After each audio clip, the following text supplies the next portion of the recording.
Good morning, good morning, good morning. Good morning. I've been walking around greeting people on an individual basis, and I looked at my cell phone and went, oh, we were supposed to start 5 minutes ago. Oh, welcome back. Have you been enjoying yourself? Are you having a good conference? Okay. Just a couple of announcements before we get started. I want to thank you all who found and posted tweets yesterday. You found the hashtag. It's up on the screen. Please log on to the conference website and complete the session evaluations. Your feedback is really valued, and it helps to plan for the future conferences, which will be held next year with our friends at the SUNY Institute of Technology in Utica, Rome. And it's a little bit earlier. Mark your calendars for May 21 through 24. Okay? So we'll see you there. Okay, presenters. I put my presentation on George's laptop, and his goes in a different direction, so give me a second here. Okay, presenters, please consider submitting your paper to the special CIT edition of the Journal of Education Technology Systems. The details are on the conference website, and the deadline is firm. So one of my great regrets is that I haven't taken advantage of that in past years, and Wayne has been leading this effort for as long as I can remember, attending CITs, and he's also coordinating the peer evaluators for the IITG grants. Wayne, where are you? And thank you for your service. Many years.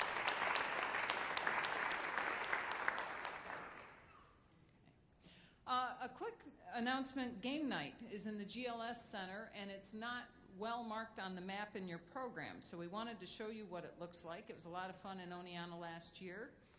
It's located in Nobel Hall. That's the residence hall that a number of you are staying in that's hosting the conference. Also, please stop by and say hello to our vendors. They are the support that really fuels this conference. And by the way, there's some great prizes being raffled off today, but you need to be present to win. Tara Doty-Blantz is probably one of the most unrecognized heroes of this conference over the years. She's been the powerhouse behind the vendor support. She was helped by Mark McBride this year and his crew. So thank you to the people who coordinate this conference. To Nancy Matondo, Paulette Sturrock, and all of the CPD staff and the Stony Brook staff and students that provided excellent local support. Diana Voss, Ann Brody, our photographer this year, Nancy Wozniak, and also Jen Adams and Gary Van Zeiss, and my new friend Mark here taking care of all of the AV. We thank you, thank you, thank you.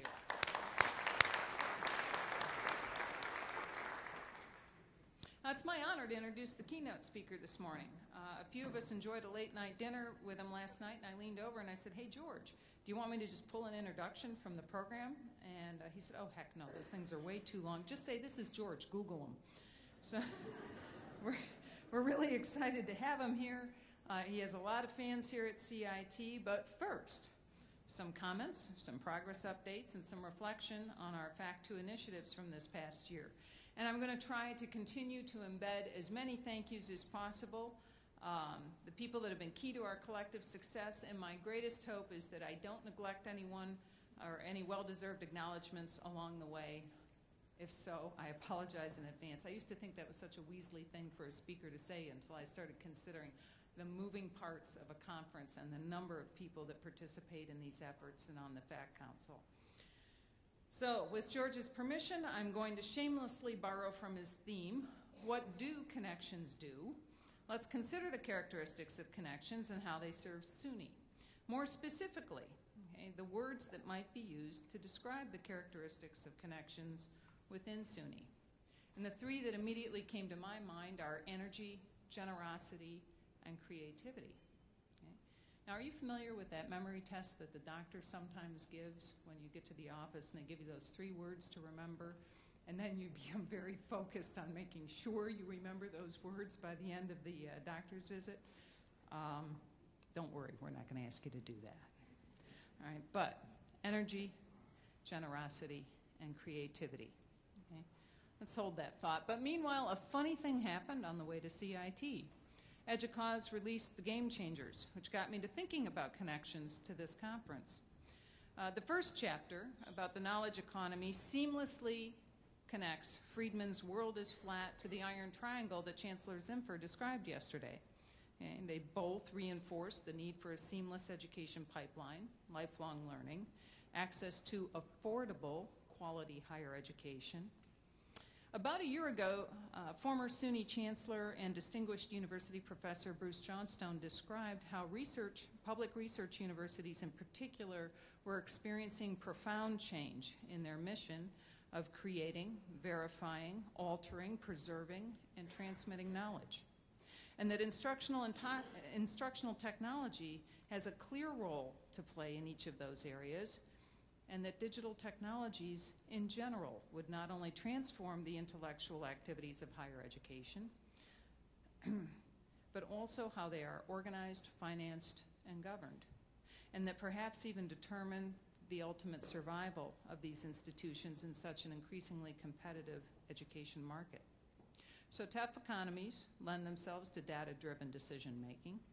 We live in an era where our leaders often need to make some really tough calls from an incomplete playbook. Opportunity cost is not theoretical when you're choosing among avenues that impact the real lives of real students. Chapter 4 examines educational analytics, and I'm taking odds now that George may have a thing or two to say about that, but we'll revisit the analytics in a moment. Why open education? I confess to having a very difficult time getting my head wrapped around that concept until I remembered Project Mother Hen. Okay. You might ask, Project Mother Hen?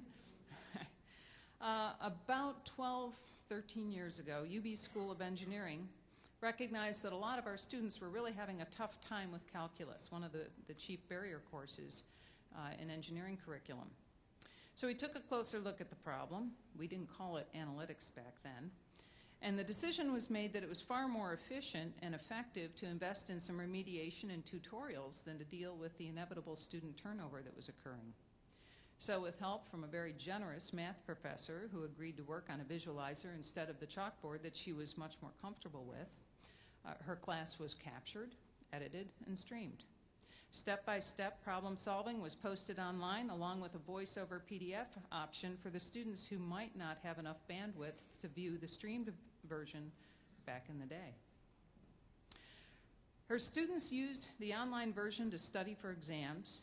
We know that because the server stats always spike the night before an exam. And lo and behold, the more students began breaking the barrier course. And it was years later, probably long after the links were forgotten, that we received an email from a student in Texas who said, "Hey guys, I really want to thank you for saving my bacon and getting me through that calc class. That mother hen thing really worked." And we got to thinking, who knew? I mean, it wasn't designed for a student in Texas or students in Taiwan or students all over the globe, but they were benefiting from it. And the math professor really enjoyed that students were benefiting from it. And you can bet that UB students were taking advantage of other opportunities available on sites outside of our own institution.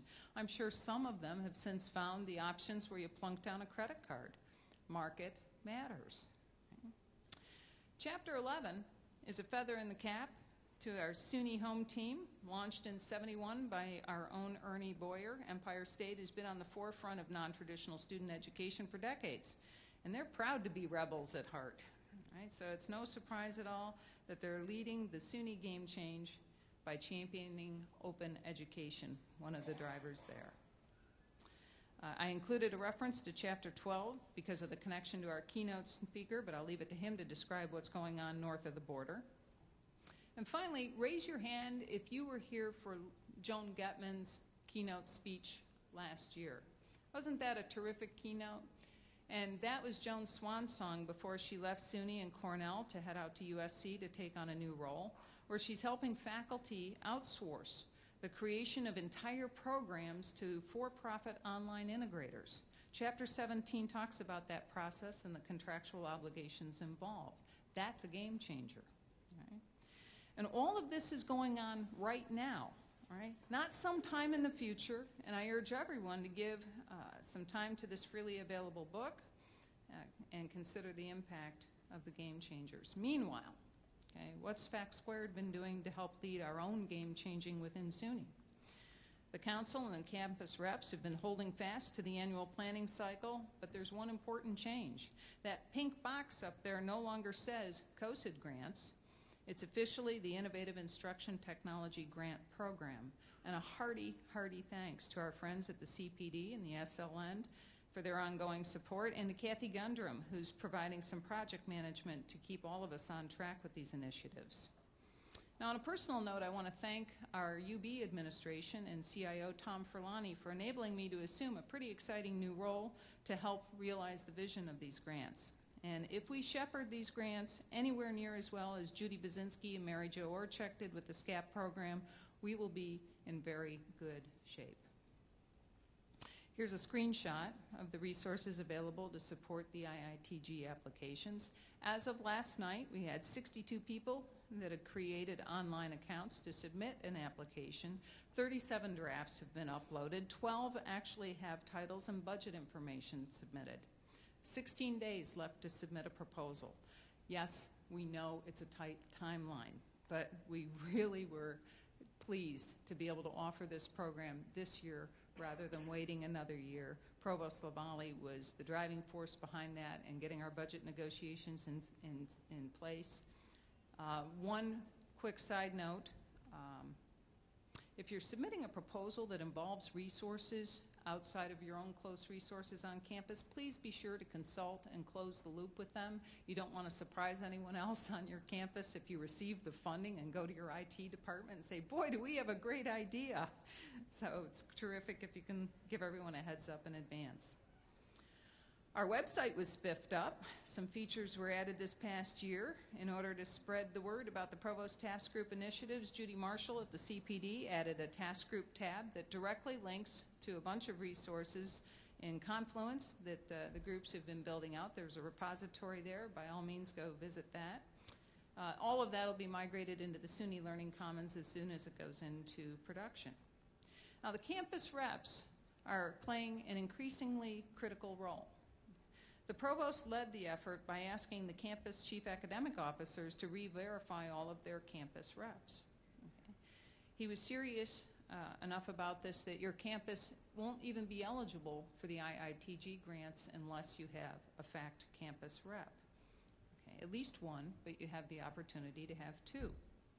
Now, there's lots of ways to have formal governance paths into system administration, but Fact Squared is the only grassroots grassroots efforts that I'm aware of that speaks directly to the provost, who relies on your participation to get information directly to him with what's going on in the classroom, as well as what it's taking to support all those efforts in the classroom. Also, notice the two links on the left. One is a link to last fall's collaboration issue of EDUCAUSE Quarterly that features Fact Squared. It tells our story in detail, including video clips from last year's conference describing the initial launch of the task group initiatives and that vision for system-wide grassroots collaboration. We also always tack the latest newsletter up there. So between the two links, when someone asks you, what's this Fact Squared thing about, you can point them to the website and you'll get a pretty good picture. But the heart of our collaborative efforts rests with the themes Provost Lavalley identified as requiring our attention to help him move forward. So we responded with these task groups listed in red, corresponding to the themes he identified. Now, why task groups? Why do you keep hearing that term? Because they have a defined start, they have a defined end, they have a clear charge and a defined time commitment. Because the one thing none of us has available right now is a lot of spare time. So we want your participation. We ask you to consider volunteering for a task group, and we want to make sure that your campus administration is behind you when you volunteer for one of those efforts.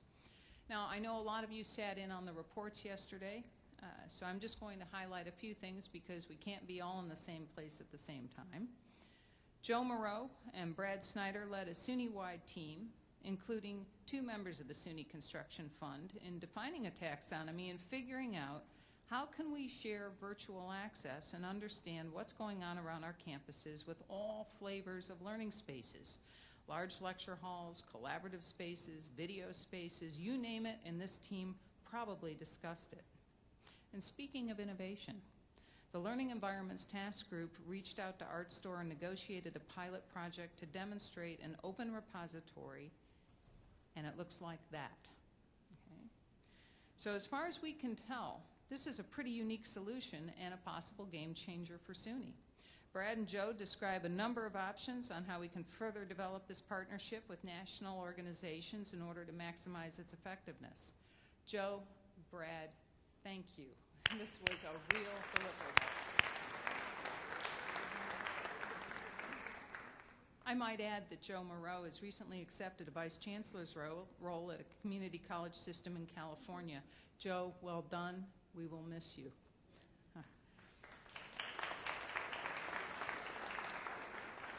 But there's no chance you're off the hook. We're going to keep you involved in this somehow.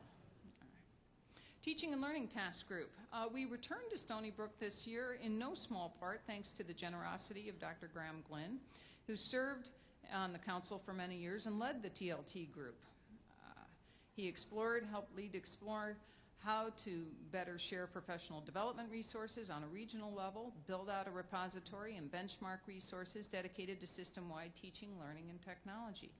Many thanks to Lisa Raposo from the CPD for assuming responsibility for this group and working with this team to pilot integration into our new SUNY Learning Commons. Thank you, Lisa. Thank you, Graham. Thank you, team.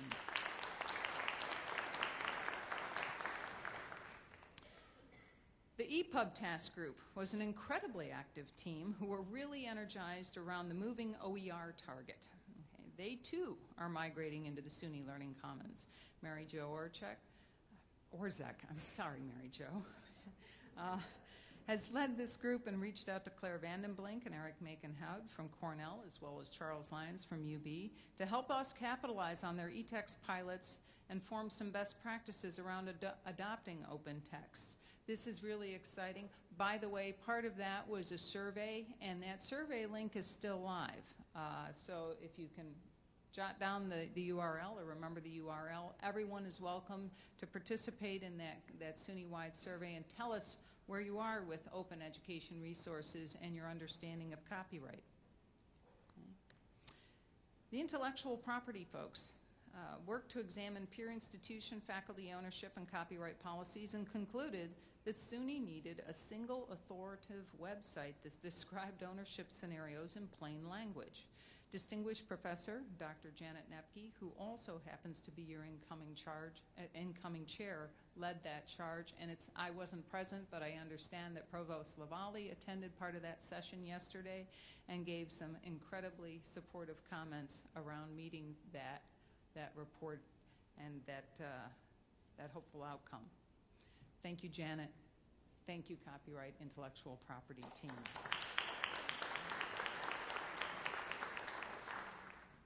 Here's a few task group ideas that will be bouncing around with Provost Lavallee in July.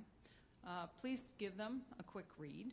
Feel free to reach out to me, to Janet, to any of the council members. Add your ideas. We'll distribute these ideas out to the campus rep listserv in the next few days, and we hope you'll give us some feedback. Where do you think we should invest some of our time? Our task groups are being migrated into production, or we're bookending them. It's time to launch some new task groups. We're probably looking at 3 to 4, and we'll see with your feedback where the provost prioritizes some of these ideas. Remember those 3 words? We sustain each other with the energy created. We are the microcosm of systemness. The efforts of Facts Squared are absolutely, I'm not going to do well here, are greater than the sum of our individual efforts. Every faculty member that I know, an institutional support person, instructional support person, is hardwired to be generous. This generosity is often expressed in a quiet room, helping a student realize their potential, and occasionally by taking on matters of principle. But the generosity fuels and amplifies the energy that sustains higher education. And finally, creativity. The intersection between creativity and innovation is powerful and deliberate. All creativity requires environments that unlock and fuel creativity. In the State of Create report and study released last week, they talked about unlocking creative potential and that was seen to be key to economic and societal growth. What great timing to be part of SUNY, where innovation grant funds are available to seed solutions to address exactly these concerns.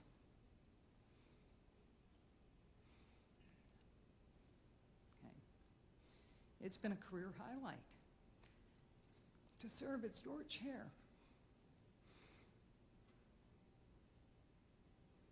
Would the council members current please stand?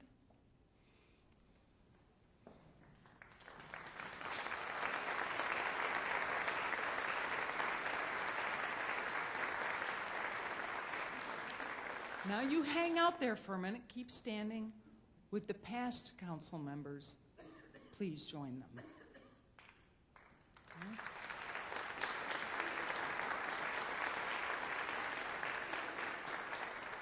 From Jack Lebowski to Harry Pence, okay, folks, this is what energy, generosity, and creativity looks like in the power of SUNY. Would all of the campus reps please stand?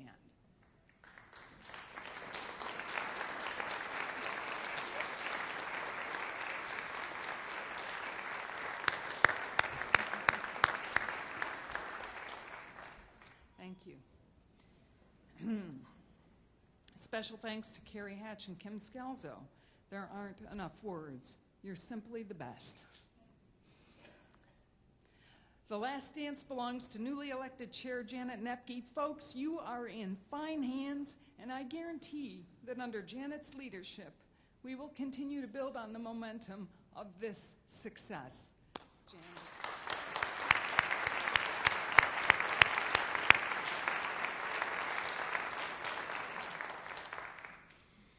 Travel safe.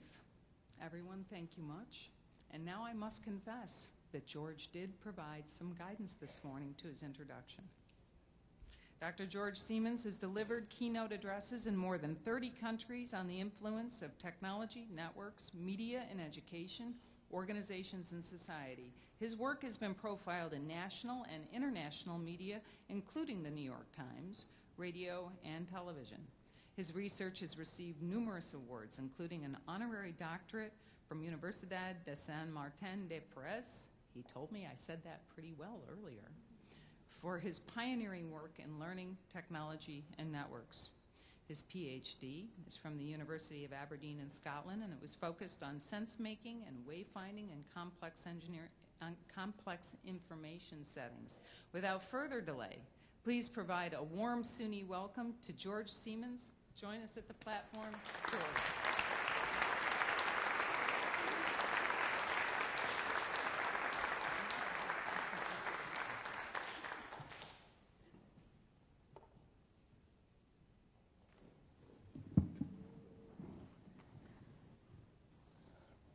Well, good morning, and thanks for the opportunity to be able to spend the morning with you talking about things that I'm fairly passionate about, which is obviously the influence that technology, that networks, that the digital world has on how we interact with one another, how it redistributes power in society, and ultimately how it influences the relationship that educators have with their students.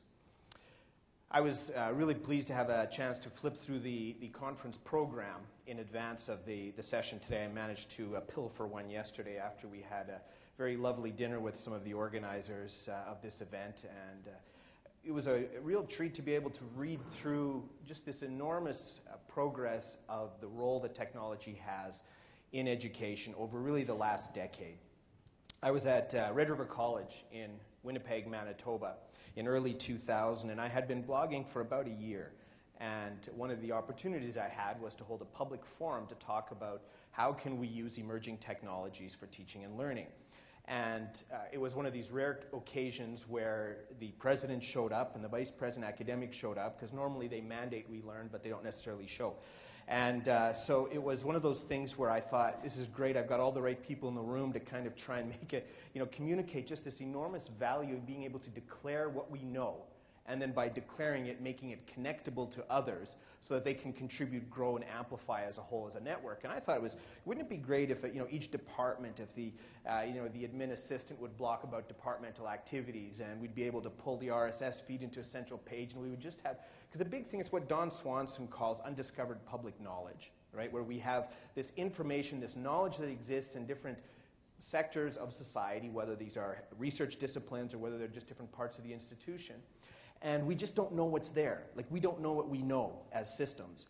And so I delivered this discussion. I talked about Blogger and I talked about RSS. And when it was done, I don't think I've ever tortured a group of people for longer and with less results than I did at that particular presentation. And so being able to see just from that 10-year period how much the discourse around technology and education has changed, and how much of that discussion, just flipping through the program, now centers on learner control, distributed technologies, mapping the educational process to the structure of the web and to networks as a whole. So it was just a very satisfying moment to be able to sit there and read through some of the activities that are going on here and the kinds of presentations that have been happening and I guess will continue to happen. So that was a real treat. If you randomly care, slides are here. Networks are hardly new. I think most of us are aware of that. Networks have been an underpinning structure in, well, precisely everything for a long period of time. Here's just a quick illustration of the structure of the Inca temples. The Sun Temple at the center and the different node temples spread out across the Incan Empire. Very much a network-structured knowledge system, or information system at least. So when we talk networks, there's always this danger that we end up getting into this view that, networks are new, they're wonderful, let's all get on board, it's going to change the world. And yet if you pull back a little bit and you take a historical stance, you realize, wow, they've always been there. There's certain things today that are making them more prominent, not the least of which is technology. And secondly, that all of us now have an experiential acquaintance with networks in the form of either Twitter or email exchanges or social media, Facebook, LinkedIn, or other tools.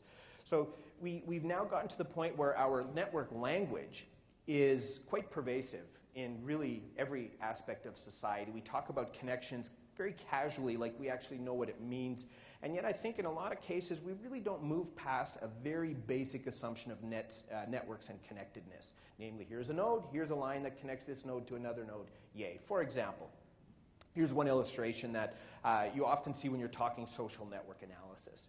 So this is a diagram, and you can do any one of hundreds, thousands of similar diagrams that will show you, this is how Diane is related to Garth, to Fernando, to Heather, and this is the structure. And we talk about a few things. We'll say, this is there's a gap here, so, Heather technically represents the gateway to be introduced to Ike, or Ike with regard to Jane. Similarly, Ed has connections to certain people within the network that, let's say, Garth might not have access to. And this is what we look at, and we feel that we've been network informed, we've been connective informed. And yet there's so much that we're missing that goes well below the surface of this. Here's another illustration. This is one, and you don't really need to understand the details of the networks. This can be any network. It doesn't matter. But in this case, we're looking at different network connectivity by publications within scientific disciplines. So, you've got medicine in this case at the center, and it breaks out to organizational research. It breaks out to different structures. But that really doesn't matter. The content is irrelevant. The point is we look at that and we say, that looks nice. It looks complex. I feel I've touched something larger than myself, but I still don't know what the hell that actually means, and what I should do differently now that I've seen this lovely network or this lovely diagram. And the reason is that networks are far more complex. They're far more integrative, and there's more factors at play than we recognize when we look at some of those diagrams and examples. Now, there's a variety of research or discussion, at least, that's happening in related fields. So I'm going to touch on those briefly. Some of you might be familiar with activity theory, which really dates back to one of Vygotsky's students, Leontiev, that has since been moved on to Engstrom, and as a consequence, a lot of the work that you hear about communities of practice now is activity theory informed. So that has a lineage that goes right back to Vygotsky. By the way, you cannot have an educational conference and not say Vygotsky during a keynote. It's actually a rule. I think it was in the speaking contract. There's another one that's less prominent, but one that I find I'm a little more affiliated with or aligned with is this notion of actor network theory, and people like Bruno Latour and others have contributed enormously. And one of the biggest contributions, which is reflected on this next slide, is that there are multiple actants, and actants are not only people. So objects are part of our cognitive network. They're part of our knowledge system. And again, I'm not asking you to understand this diagram. I'm just saying that multidimensionality, to use the language of Nosher Contractor, and defining networks where you have many nodes and many types of connections. So it's not just that you have a person connected to another person and you have a line. It's that there's different types of interactions. Like if I want an effective network that analyzes student interaction, I need to be able to see who connected with whom. What was the nature of that exchange, right? I mean, just because a network shows that a lot of people are connected to me, they might have all been saying, George, you're an idiot. The network wouldn't reflect that George, you're an idiot part, but it would just reflect, wow, George is a central hub in this knowledge network because everybody's connected to him. So you really want to move past that kind of a brief surface level analysis of networks and start getting into complex things such as nodes. What are technology nodes? What are people nodes? Is it a hardware, software, or document that's part of this knowledge system? Or as we start to get more complex, are we looking at a newer technology? Are we looking at something that's a little bit older? What are the nature of the connections? Is it a connection that's positive? Is it negative? Was there an exchange of information, or was there an amplification of information as a result of that connection? So I think we're at an interesting point in terms of connection thinking and network dialogue, where I expect in the next decade we're going to see an explosion of terms and language that move past this very basic nodes and connections model that we've had so far. This is just a few simple examples that start to indicate that people are recognizing the deficiency of existing network thinking and are starting to move toward more integrated systems, especially those that involve social complex systems. And that's, again, where actor network theory plays in. The third one is an area that probably doesn't deserve to be referenced in the same breath as activity theory and actor network theory, but a lot of my thinking around this notion of connectivism, social network learning, is based on a similar mindset that multiple agents consist of a knowledge network. It doesn't just have to be people, and often it isn't people. I had a great example when I landed in JFK yesterday, and I got into the taxi to get to my hotel. And I said, okay, here's where I'm going, and this is where it is. And he didn't have a clue where I was going.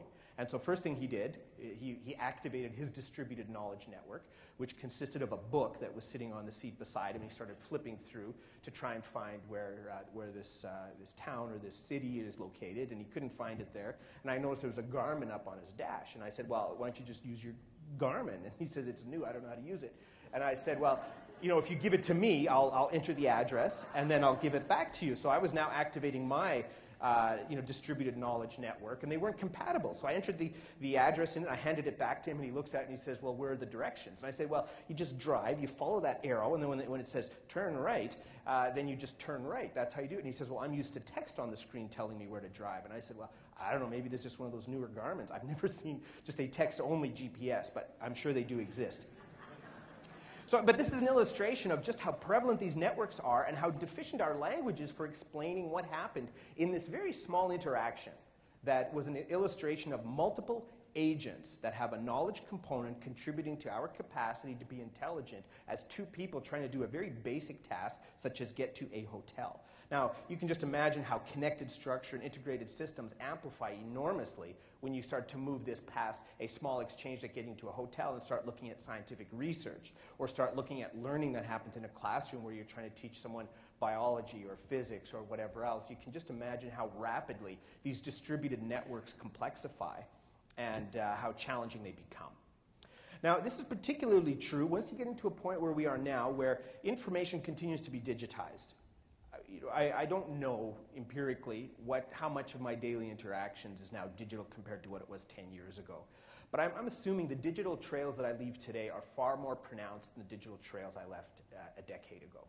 And by that I mean I check into Foursquare when I land in an airport. I tweet that I'm irritated by something, or I blog, or I whatever. I mean, if I'm logging onto Gmail, it's tracking my location, it's tracking where I am now. If I do a Google search, it's going to ask to customize to where my IP address is located, so I get a different result when I search a term in New York versus when I search one in Edmonton. And so that's the sense in which I'm splashing my identity all over the web, and all of my interactions, and all of us are doing the same thing. And this has just continued to increase. More and more of what's happening is being digitized, especially with cameras, public surveillance, and the list goes on. And the biggest challenge is the integration between data collection systems. That's where you have the amplification of knowledge. If you know my, in Canada we call it social insurance number, but social security number. If you know that, you have one piece of my identity. But if you can connect that to my healthcare records, to my credit rating, to my student records, you exponentially gain insight into who George is. And the more nodes you connect, the more you amplify your potential knowledge capacity. And as I already stated, more and more these kinds of knowledge elements are distributed across multiple entities, multiple databases, multiple node types. But if you pull back and then start to ask questions, well, what does it mean to be innovative in this connected system? What does it mean to create new things when everything is being made explicit and is being highly connected? There's an interesting text that Brian Arthur did on the nature of technology, and it shares some overlap with Latour's work on assemblages, but he looks at innovation as essentially being the recombination or the combination of what already exists. So quite often an innovation is just novel reconfigurations of different technologies or different technological elements. Consider, for example, rocket, which was, in 1829, the breakthrough steam engine.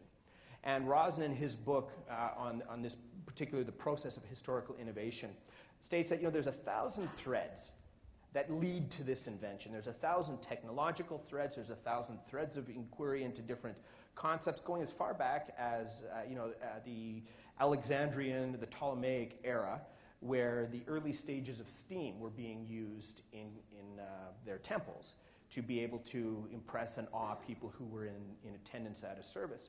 So those kinds of innovations stretch back so far into history that we sometimes forget that the steam engine wasn't birthed in isolation. There is a legacy of connectedness that produced this, a legacy of ideas that many, many people contributed to. Just like the iPhone, for example. If you consider the patents, the innovation that had to come together to produce the iPhone, and not just the patents and innovation, but the people and the organizational systems that had to be properly configured to produce this innovation, properly nurtured, the proper standards being set. And you really get a sense of, how is it humanity gets anything done because of how enormously complex and integrated these connections are that span throughout history. And it's not just the inventions such as this, it's also that knowledge itself has a structure. Knowledge doesn't exist in isolation, and the underpinnings of what we know as a society is driven by a certain level or a certain relationship of connectedness. And here's just a simple video that sort of gets into that. I'll just pick up at one stage. This is one of the most beautiful trees representations. This was created for the French encyclopedia, the biggest encyclopedia at the time, created by Diderot and d'Alembert, the big sort of encyclopedia of enlightenment. This really represents that enlightenment in many ways. But even though it was brilliant at the time, 1751, it really represents knowledge as a tree where branches don't really touch each other, right? I mean, they touch in the diagram, but they don't. They have no connections. They have no ties between them. It's individual branches that branch off, and there's no connection whatsoever. In comparison, you can actually see here, these are two maps of Wikipedia. And Wikipedia, of course, all of you know, it's really one of the largest rhizomatic structures ever created by man. You can really understand that, by looking at these maps, and of course using Wikipedia, as we have done probably several times already, that knowledge is really highly interconnected, is, just like a network, really. I mean, you can actually see here some topics like mathematics and others, and they have immense connections with other disparate areas of knowledge, apparently disparate, but sharing a lot of ties. So that's just a very simple illustration of the distinction between traditional knowledge and what we now look at as being an interconnected structure of knowledge, which the challenge with this, I think, is immediately evident, which is, well, our society, our school system takes knowledge and packages it into boxes and calls it courses and silos them, and yet all current thinking around information and knowledge recognizes that it's actually more like Wikipedia than it is like an encyclopedia. It's interconnected. When you add one new node of knowledge in psychology, it's going to influence your understanding of physics, or new node in mathematics is going to influence how you understand chemicals. So there's that sense in which we have not created an education system that's optimized to take advantage of the connected nature of knowledge, and increasingly the connected nature of our interactions in knowledge formation. Now, here's just a simple image of of linked data. I'm not sure how many of you are familiar with this notion of the semantic web, but largely the semantic web is an attempt to have machines be able to understand things that we uniquely only understand as humans. So, for example, if I was to write, the plain banked left. Now, bank in this instance could mean anything, right? I mean, it's an ambiguous term that humans can intuitively sense because you're in a certain context. But from a computer end, does bank mean, I went to Citi Financial to take money out of an ATM? Does it mean riverbank? Right, where there's the plane banked into the river. I mean, that doesn't make a lot of sense, but computers don't necessarily understand that. So when you start to look at interconnected knowledge structures in the semantic web, what you're essentially doing is allowing knowledge to be sort of disambiguated for the purposes of computation, which has potentially enormous impact. Here's a quick illustration of Google's new initiative. I'm not sure how many of you have followed this, but this is their knowledge graph that they just introduced. The way Google is trying to build information about real-world connections is by building a knowledge graph. The knowledge graph is about collecting information about objects in the real world. The object could be a person, could be a book, could be a movie, and many other types of things. For example, for a famous person, we collect relevant data about them, such as their date of birth or how tall they are. We can also connect that person to closely related objects in the knowledge graph. Let's say you're interested in Renaissance painters, or how about how many women have won the Nobel Prize? By understanding the relationships between things, be it between painters in the Renaissance or women in the Nobel Prize, Google can do a better job of understanding what it is exactly you're searching for. And so that's just a simple illustration of how the semantic web and the connected structure of knowledge is starting to influence technical tools that we use on a daily basis. But it's not just that knowledge has a structure. I think more importantly, knowledge also has a history. So there's, as Foucault stated, there is an archaeology of knowledge, which are these traces that we leave, and we leave them in our systems. For example, the room that you're in now is a physical instantiation of an archaeology of knowledge, the way that the designers of our school system 100 plus years ago conceived learning to be optimally configured. So you're essentially sitting on someone else's idea of what learning is. And so are all of our students. And then and I'll get onto this a little bit later on, but as we start to redistribute power and control through network technical systems, technically it should influence, it should be instantiated in new physical models, new opportunities for interaction, which we're not there yet, but I think we're at the early stage of the early threshold of it. And here's just a quick illustration. If you look at this on the screen, hopefully this renders well from your end, but on the bottom you have early Inca stonework. So we're talking about 500 years worth of stonework, and on the top, a couple layers, and no use of mortar. Every stone was perfectly carved and fitted by aliens. And then on the top, you have the Spanish attempt to build stone with mortar in between. And you can just see the enormous difference in quality, but this to me really captures, as does this image, this notion of foundational structures, right?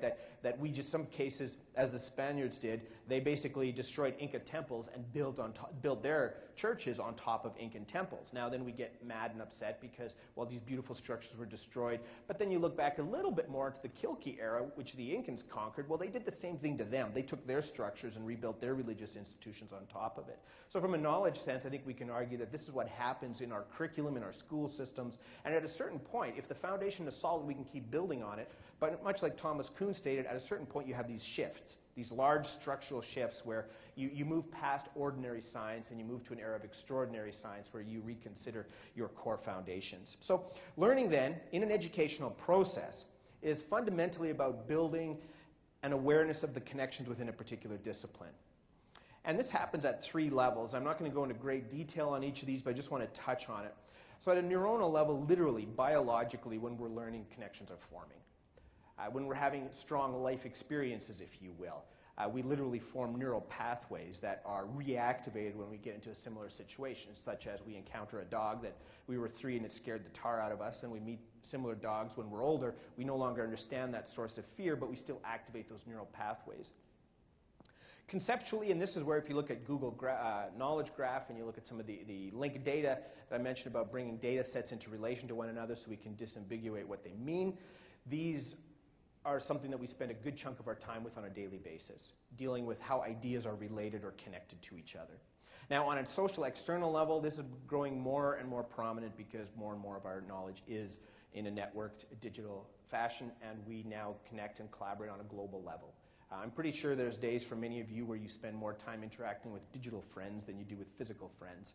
And that's just sort of the structure of our society. As Barry Wellman has addressed, we've moved from this notion of geographically confined spaces to networked individualism, where we are capable of connecting and accessing knowledge globally rather than knowledge that's mediated through, let's say, a textbook that a faculty member provides. So at its very basic level, science then is a connective enterprise, and if you're familiar with Garfield's journal impact factor, it reflects this as well, which really a bibliography is a network that details how people were influenced by the kinds of thinking that they've done and how it informs their understanding. Caddy Borner has done some tremendous work out of University of Illinois on mapping and visualizing knowledge and knowledge domains. How is science connected? And again, these diagrams aren't that consequential in terms of what they specifically say, but at this point it's really mapping out how different knowledge components of different disciplines are related to one another. How is chemistry, for example, related to biology, to infectious diseases, to mental health, to computer science? And you start to recognize that these elements don't stand in the silos that we necessarily instruct people in. You might take a psychology course in your first year of university, but by the time you're dealing with an issue in biology that technically is informed by that, you're 4 years down the road. So these are the challenges that we face, and if you start to look at the ways in which disciplines, the relationships between those disciplines are connected, you recognize that a new innovation in computer science is going to influence, potentially, with only a few small jumps, what's happening in cancer research. And so there's this strong interconnected structure. Just like Alberto Laszlo Barabashi, who wrote a text Linked, he really just popularized a lot of thinking on networks. But his work now involves moving from physics views of networks to biological views, DNA strains, those kinds of things that give novel insight into related disciplines of the network underpinning. And so the scientific method, then, I'll argue, is essentially a structured process for connection validation. So when we were conducting science, when we're doing blind studies, blind review, A/B testing, whatever it is that we're involved with to either determine human behavior or to determine the impact of a particular drug, we're essentially trying to validate a connection that says, if you do this, it will minimize depression, or if you do take this pill, it's going to reduce your cholesterol. And just like at one point in human history, there was this notion that, well, when we're dealing with the health of an individual patient, bloodletting was viewed to be a medical research approach that was utilized really up until 100 and some years ago. So it's not that this concept has disappeared. It's just that we now realize that that connection isn't there anymore. I guess you can make people bleed if you want, but it's not necessarily going to heal them, which was the initial connection that was formed. And the scientific method does is precisely that. It validates and invalidates connections that resist to how or that emphasize how people are connected or how ideas are related. Now, the problem, though, with networks and network structures is that they are, on the one hand, extremely positive.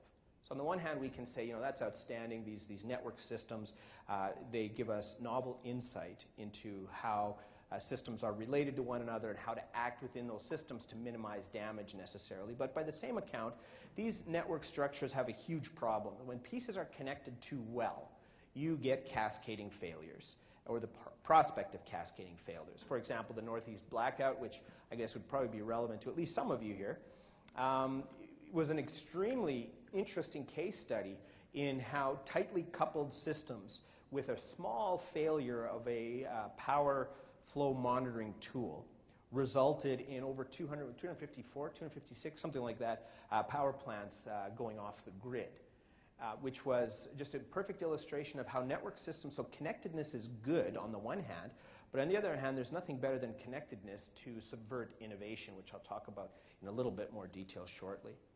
So this challenge with these network structures is that when these systems are so interdependent, they start to cascade failure, and so what happens on one system ends up tilting the entire structure into a point of failure. Some of you may also recall 2008, which, when you look at it in retrospect, was an enormous process of systemic failure that produced, obviously, the 2008 crisis.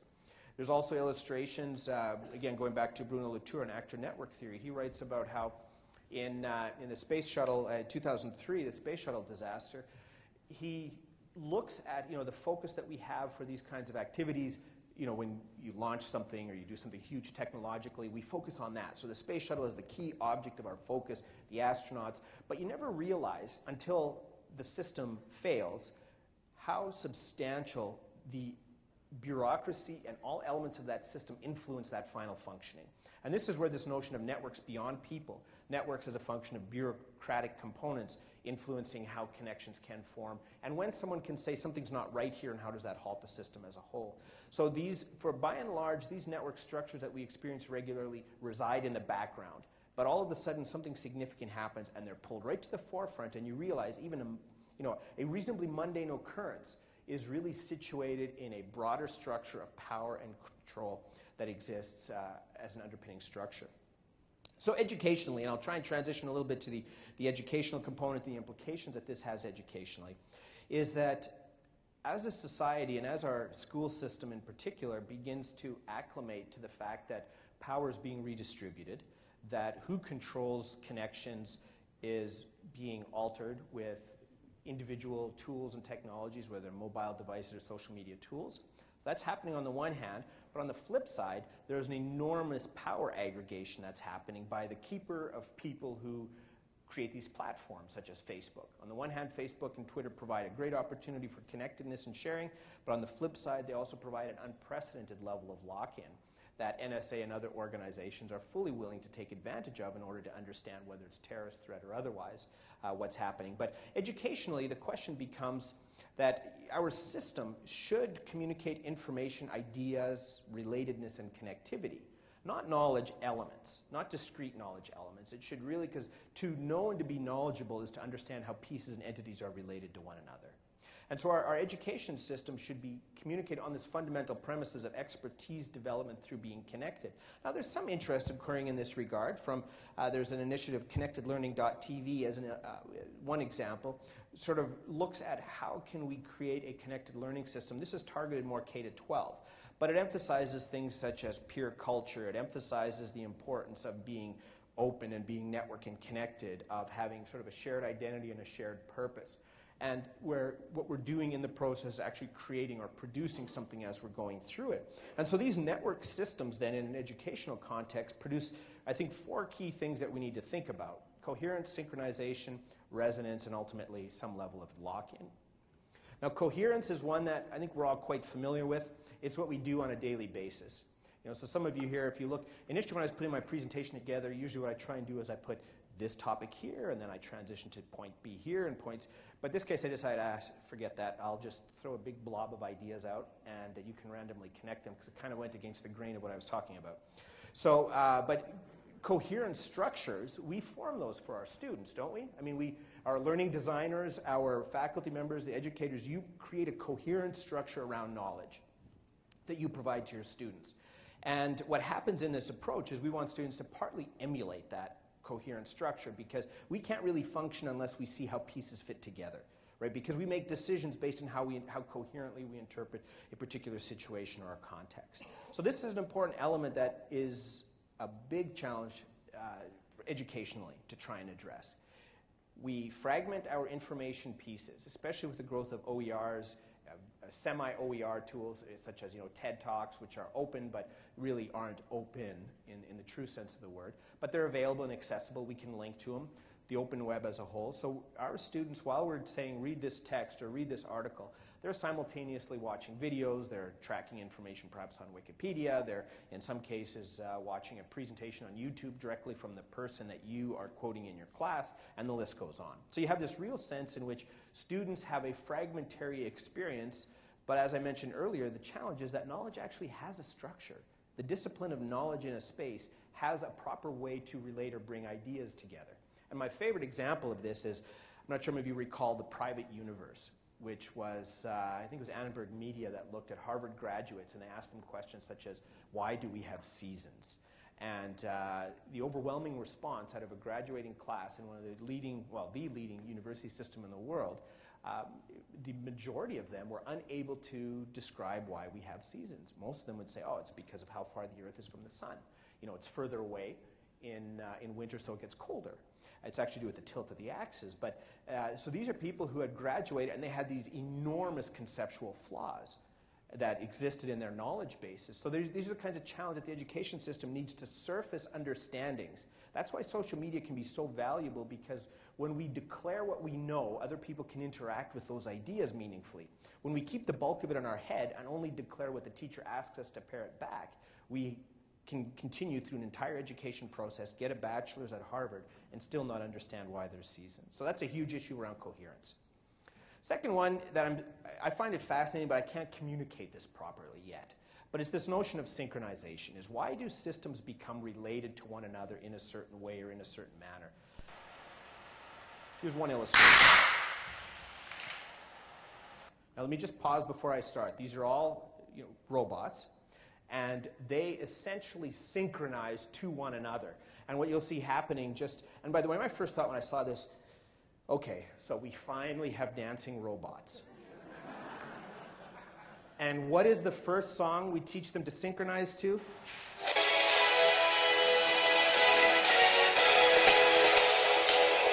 So now what you see this guy, so these robots are all linking to each other, observing what the other is doing and responding. So this person comes in and messes with one of the robots, and you'll see the moment that the robot sensors target the individual that reaches in, it starts to mimic and try and synchronize itself to the individual that just stepped into the space.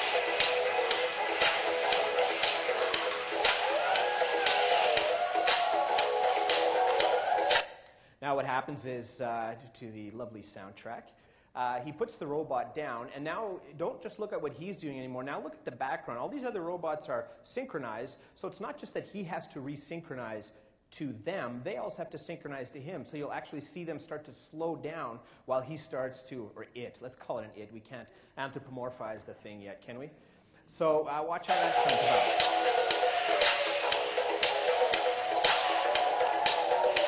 Did you see the slowdown?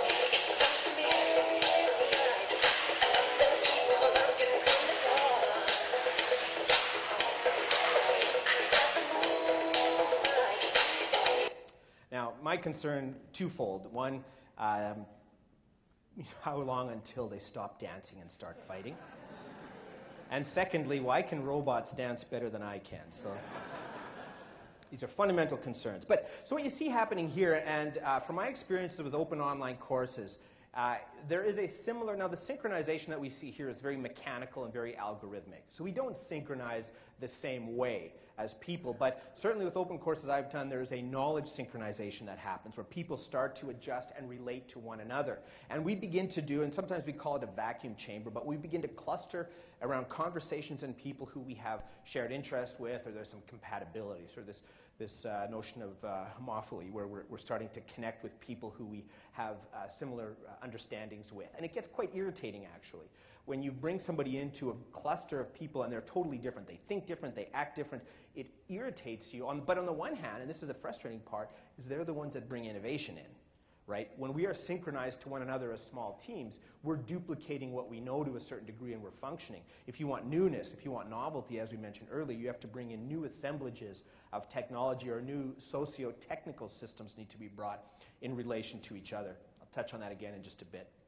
Another aspect is this notion of resonance. You know, why does certain online video content go viral? What is it about, David's dentist, or the guy watching the sunrise, or that you've perhaps seen on YouTube, different illustrations? Why do these things go viral and sort of capture the interest of large groups of people, whereas other videos that you could possibly say aren't? They don't have that same. So there's a level at which, when we are learning, especially in a group setting, there's a level at which our ideas resonate with one another. So some of the things I've said here, for a few of you, hopefully at least, they've resonated. So you've made a note and you've said, oh, that's interesting because that relates to what I do in my classroom. But for other things, you've just sort of sat there and said, well, sooner or later he'll stop. And then the ideas haven't resonated with you. Now, that doesn't mean anything about you, or hopefully doesn't mean anything about me. It just means that there is a different point of compatibility. We can't synchronize or resonate ideas with one another because of the different spaces or places where we are individually in our understanding of a topic. That's why sometimes, not surprisingly, students are better teachers of each other than educators are because they have compatible knowledge structures. So they're speaking in language that resonates with others. So sometimes the best person to explain a math concept is somebody who just mastered it because they understood the frustrations that existed in trying to figure it out.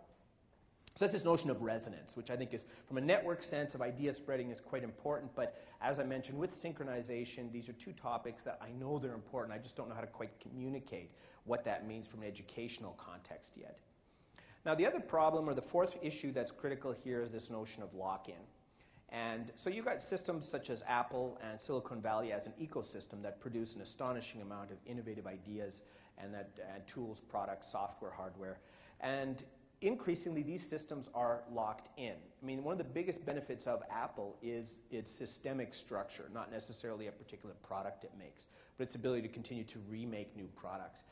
Same thing with Silicon Valley. There's numerous regions in the world, from Moscow to parts of South Africa to India, that are trying to recreate the Silicon Valley in some capacity or another. They want to be able to do in their country what Silicon Valley has done for the world. And it doesn't work always. In fact, it rarely works because there's that unique blend of attributes. There's that combination of, well, on the one hand, climate is consequential. There's the combination of the funders, the venture capitalists that exist. There's the affiliation, at least early on, with Stanford, major research university centers. So there's a variety of factors that come into creating Silicon Valley. But you can't just duplicate those nodes in a different context and have the same kind of an outcome. So there's something more than just the nodes that are reflected, but there's also an expertise or a mindset that exists, the soft social stuff that you can't really put a finger on. Now, educationally, lock-in is starting to become an enormous challenge. So I'm going to give you a few illustrations of what I'm referring to here, because quite honestly, the integrator rules. I mean, the people who bring together connections that make your life easier, they end up winning the financial spoils, if you will. Right now, there are a few systems that are more integrated, more precise in their model than what we're seeing happening with Pearson.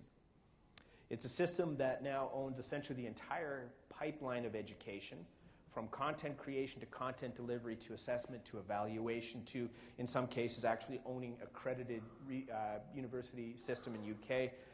They own the pipeline of education, and that's enormously valuable because up until now, the university had this integrated structure, which still do, but they sort of had a monopoly on it. This model of our faculty conduct research, they write research papers, they share that, they teach, we commercialize some of that, so there's that connection to industry, the triple helix model, government, university, and the private sector. And now all of a sudden, that's starting to be challenged with digital technologies because, as I've mentioned several times, openness and connectedness redistributes control structures or creates new control structures. But it's a different kind of control than in the past. In the past, you had centralized forced control, right? A newspaper could say, you can't publish in, that article, that idea is not going to come in our newspaper. So the editor had sort of control over the way in which ideas were reflected and presented to the public.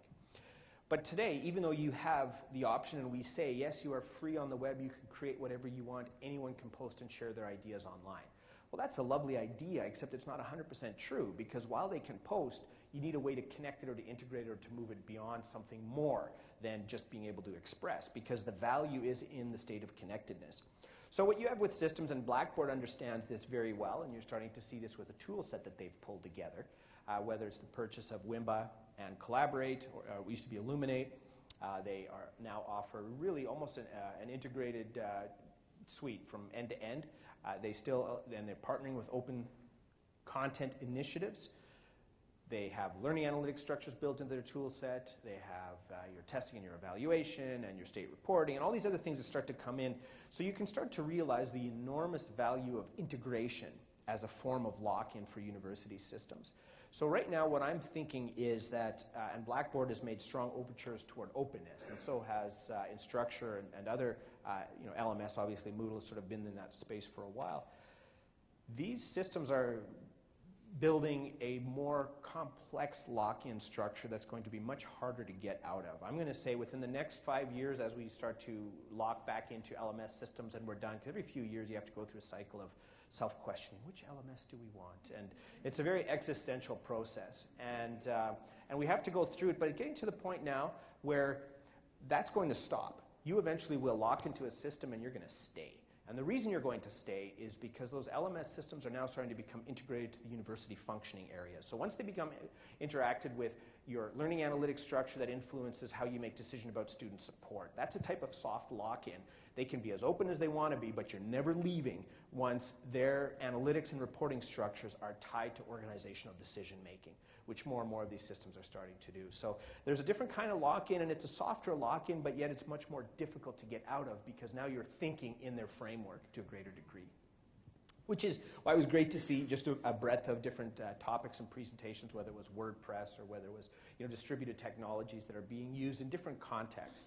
If nothing else, even if there is a dominant model that does develop in education, and it is developing, that model at least needs a counter perspective to think about or to think through, so that even if that is how the broad systems goes, and the decision makers who have different questions to answer around funding accountability and student success than an educator does, namely learners completing courses and succeeding, the people making the decisions are thinking around a different metrics than the people who are sitting in a classroom. And so that's why you're having different outcomes, and the people who are making decisions are liking integrated systems an awful lot. Now, one of the things, some of you may have heard of this notion of open online courses. There have been a variety of tool sets that have gained a fair bit of attention on this over the last few years. I think over the last 8 months, we've had about $100 million worth of venture funding or some kind of additional funding flowing into what's known as massive open online courses. You might recall Coursera nailed a $16 million fund, Udacity, a combination of private funding and otherwise. You also might have encountered MITx, which has since, I believe, partially morphed into XEd, the Harvard-MIT initiative, to the tune of $60 million in funding. And these are interesting examples of how we might teach, where one teacher can teach 100,000 students, which is an enormous number of participants. And the first question that at least I typically encounter on this is, how in the world can an educator teach 1,000 or 5,000 or even more students? Well, the short answer is they can't. I mean, there's just no way they can. It's impossible. But what happens in these systems is students, learners actually teach one another, and they fill each other's knowledge gaps, if you will. And that's a unique function with these systems because we all know different things and we have different levels of expertise because we've built different hobbies, different activities in our spare time. And so when you then have an opportunity to come together in an open online course, when you share something, an idea or an artifact that you've created, an image of how the course is related, that'll, here's that term again, that'll resonate with someone else in the course, and they'll either take that, amplify it, remix it, recreate it, reassemble it with a different idea and a different concept, and create something that is more valuable than what yours was. And someone else will, and so on and so on. That old hair commercial? And so this is what happens in these systems, is that learners teach one another and they fill in each other's knowledge gaps. There's an important concept here, which is this notion of half ideas and how half ideas are connected. And useful to you in a certain way. And this is partially because good ideas normally come from the collision between smaller hunches so that they form something bigger than themselves. So you see a lot in the history of innovation cases of someone who has half of an idea. There's a great story about the invention of the World Wide Web and Tim Berners-Lee. This is a project that Berners-Lee worked on for 10 years. But when he started, he didn't have a full vision for this new medium he was going to invent. He started working on one project as a side project to help him organize his own data. He scrapped that after a couple years, and he started working on another thing. And only after about 10 years did the full vision of the World Wide Web come into being. That is, more often than not, how ideas happen. They need time to incubate, and they spend a lot of time in this partial hunch form. The other thing that's important when you think about ideas this way is that when ideas take form in this hunch state, they need to collide with other hunches. Oftentimes, the thing that turns a hunch into a real breakthrough is another hunch that's lurking in somebody else's mind. I was Just going to leave that there. From a MOOC perspective, these open online courses, this is the unique benefit that I've encountered at least, is that these half ideas, these partially baked ideas, these incomplete ideas collide to form new or innovative knowledge holes. And this is where this emphasis on participatory pedagogy starts to become so critical, where we recognize that, I have a partial idea. And for some of you who've been grappling with different ways of teaching in your classrooms and different tools to use, this conference has probably had enormous contribution or value in half ideas, or in some cases, 2% ideas, connecting with other bits and pieces. And as these ideas come together and, there's an issue you're grappling with and you attend a session, someone's presenting on, whatever the topic is that you attended, and you're like, that's it, or that's a part of it. Most often these eureka moments, they do arise, but they don't necessarily arise immediately. So sometimes it takes a bit of time to take their ideas with your ideas, remix it, reflect on it for a while, have some more experience with it, and continue to get these iterative, progressive breakthroughs. Almost this notion, one of the sessions I noticed was on agile learning design, which is really this iterative, progressive process in getting a better sense of what's happening and where ideas are ending up. So our education system then, to try and give this a little bit more grounding and move to something that may look like a wrap-up soon, the education system should really about spaces, it should be about spaces for optimal idea connectedness or concept, use whatever language you want, or knowledge. But the education space shouldn't be scripted so that we mimic the knowledge coherence of an educator. It should be structured in such a fashion that we can form knowledge coherence as we go through the process of learning. The educator, though, has to validate that, so we don't walk out thinking that we have seasons because of distance that the Earth is from the sun. So it's not that the educator just sets students loose and lets them engage in free, happy 1960s hippie-era knowledge think. You really want to emphasize the opportunity for the instructor to still step in and say, actually, no, that is wrong. That idea is not reflected in literature. And so that component does need to exist in terms of the idea connectedness. We want to emphasize also space design, rather than, that's why it was nice to see a couple of the illustrations that Lisa had early on about different learning space or learning structures, because as in a McLuhan-esque sense, right, the spaces that we inhabit, we create them, but in the long run they recreate us, or they reflect back on us, such as the space that someone designed here has made for a very passive learning experience, at least a physically passive experience. I just want a small peripheral note. Carl Breider has reflected on, because we hear so much talk about we've got to be active learners, and I certainly adhere to that notion of activity-based learning. But sometimes, you know what? If you're sitting there listening, and I've certainly had this experience where, someone who's thought deeply about a discipline for a while, and I can sit in a lecture and she delivers this amazing lecture that just helps me rethink how I look at the world, there's a hell of a lot happening in my head, even though I'm very passive, but there's a lot of construction and connecting going on upstairs. So sometimes we need to emphasize or recognize that being physically active is not the same thing as being cognitively active or neurally active in terms of how we understand pieces fitting. But space design is important, so I want to emphasize that we need to think about designing the spaces in which connectedness will happen. And that was one of the reasons why I have a somewhat challenging stance on the role that learning management systems play in education, because there's a level of prescription in idea exchange that I'm somewhat uncomfortable with. Openness in content and teaching, these really enlarge the capacity of a society's ability to solve problems. Again, this is one of these things, I've got too many ideas that I haven't been able to give the right form yet. So here's another one of those, which is that as a society, we today recognize our knowledge deficiency, I think, more than we ever have, because we get so much new knowledge and we encounter it everywhere we go. So we're sitting there and then somebody comes by and says, oh, this is how algorithms work, or oh, this is how social network analysis works, or oh, you need to learn how to program, or you need to learn Chinese or Mandarin because that's the future of the global economy. And we get all these things thrown at us, and so we really get to this point where we're feeling very perpetually knowledge deficient, right? We're always feeling like, oh man, there's more, and there's more, and there's more. And so what I'm finding interesting with these MOOCs that especially Coursera is running now is that I know I can learn what I need to learn on the internet, right? I can go and yes, on the internet I can learn how algorithms in software work for personalizing a learning experience. I can also go online and I can learn how to program by hitting 15 different sites and 30 different YouTube videos and a few different TED Talks and interactive editors, and I can learn how to program. But the point is I don't want to. Sometimes I want someone to give me a coherent structure that I can function within. Not that I can mimic their coherent structure, but I want to function within it. And as higher education begins to rethink its value proposition in society, those are the kinds of questions it has to be able to answer. Right? I mean, why is that Coursera is able to partly at least address our perpetual knowledge deficiency? Because the courses they have are fascinating, and I go there and I'll sign up for 4, 5, 6 courses and complete, well, ballpark none of them.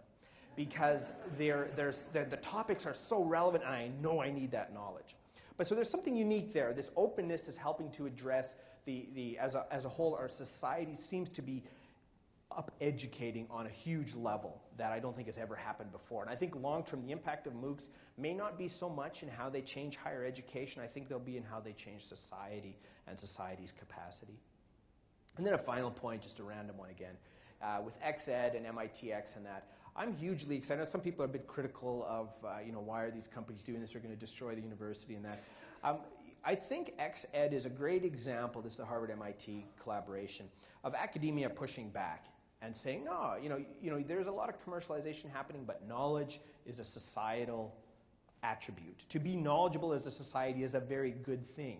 And while you may be able to commercialize parts of it, the role of the academy in society is to raise the level of capacity for that entire organization to function in a democratic society. So anyway, I think those are some of the interesting aspects from that end. And expertise development, though, and activities that are most meaningful often come through these activities that integrate or that create multiple meaningful knowledge connections. So while I said sometimes a terrific learning experience is sitting thinking, it's an underrated learning experience. There are times where when you get people together and they can do things, you activate a greater sequence of knowledge connections because now you're involved with physical activities and cognitive activities and social activity. And that's where you start looking at participatory pedagogies, where you provide learners without giving them a 100% sanitized set of curricular resources. You provide them with curricular resources that are intentionally deficient so that learners have to fill those gaps through their learning process. Obviously, as an educator, you have to make sure they fill those gaps or you have to dive in and do that. Or you have things from a particular learner perspective. I strongly emphasize the importance of creating stuff. Remixing artifacts, you have to make new assemblies, you have to put together structures that have novel points of connectedness. There's a neat illustration that Jim Groom, Alan Levine, and others have been doing with a concept called DS-106, which is an open online course that has the opportunity, or at least encourages people to do, the daily create, to create things on a regular basis. And the reason I emphasize this is that creativity, creating things, enables others to understand where you're at and respond to what you've created. They can either say, yes, that resonates with me, I understand that, or they can provide an alternative or a different kind of structure to give it an integrated whole in that regard. Another example is certainly Maker Faire. Maker Faire is the emphasis, again, of practical hands-on doing, and a lot of this has its roots in constructionism, Seymour Papert's version of people have to do to learn.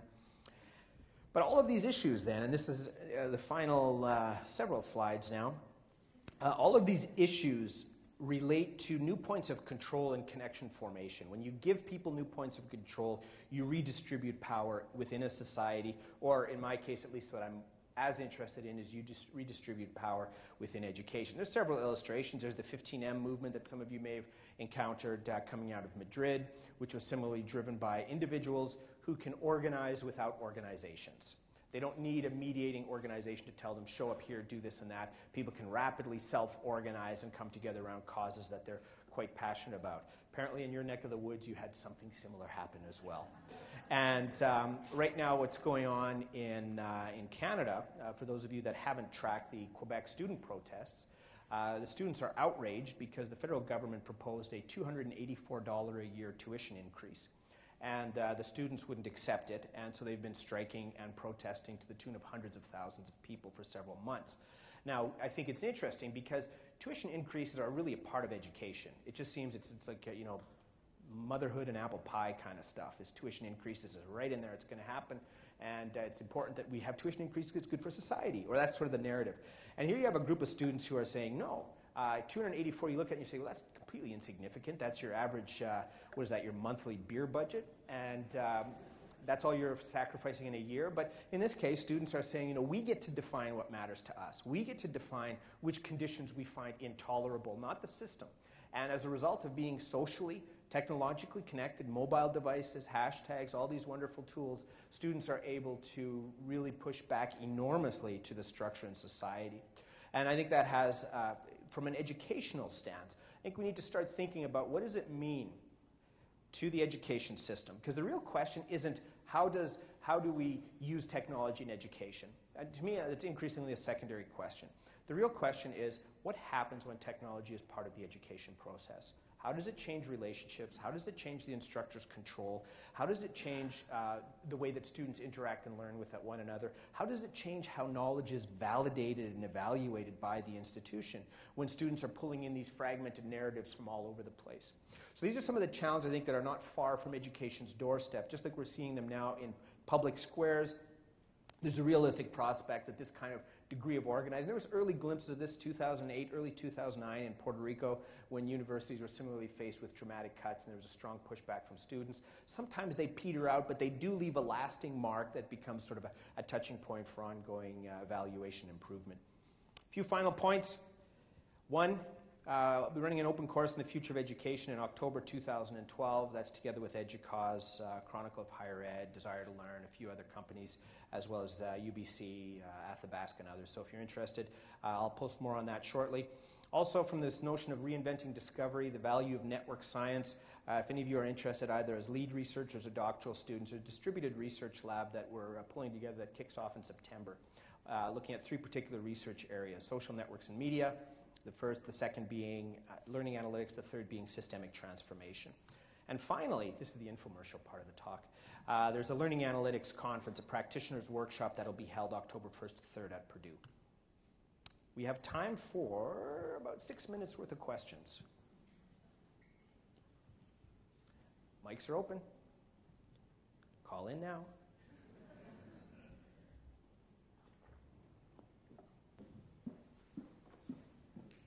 I was waiting for someone to take the mic.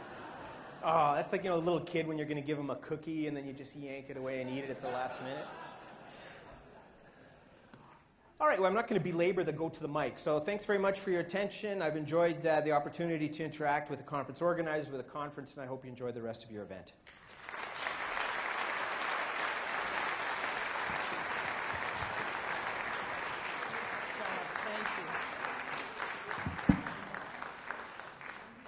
I was so busy thanking Wayne earlier that I overlooked just a couple quick announcements. We have our featured speakers this afternoon. We have Anne Marie Murray, president of Herkimer Community College, Tom Mackey, dean of the Center for Distance Learning at Empire State, Pat Masson, I believe he's the chief technology officer for UMass Online, and Jill Lansing, the SUNY Assistant Vice Chancellor and Director of the SUNY Education Pipeline Initiatives. Of course, the biggest challenge is figuring out who to go listen to, so I wish you well with that choice.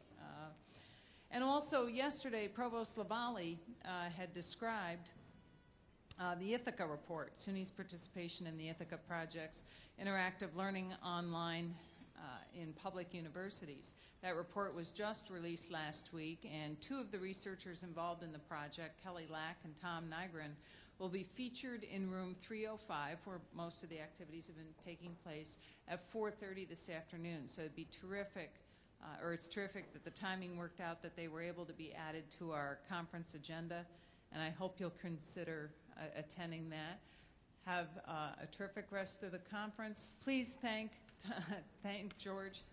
Join me in thanking George again.